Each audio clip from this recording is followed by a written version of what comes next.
काळानुरूप अवतार झाले, काळानुरूप अवतार झाले, काळानुरूप ग्रंथ लिहिले गेले, काळानुरूप अवतार. कारण जसा जसा काळ बदलला तसं महाराज सांगतात, अब साधन बदला ना होगा, अब साधन बदला ना होगा, घर घर यही गाना, घर घर यही गाना होगा, घर घर यही गाना.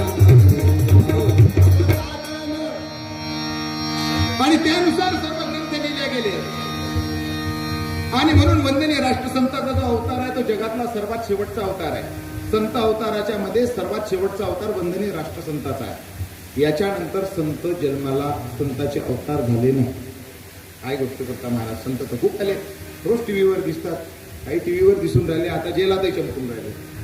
महाराज म्हणतात, संतो की तपस्या संतो के जाने के बाद. स्वामीजी गेले पण उत्साह सुरू आहे, स्वामीजी गेले पण विचार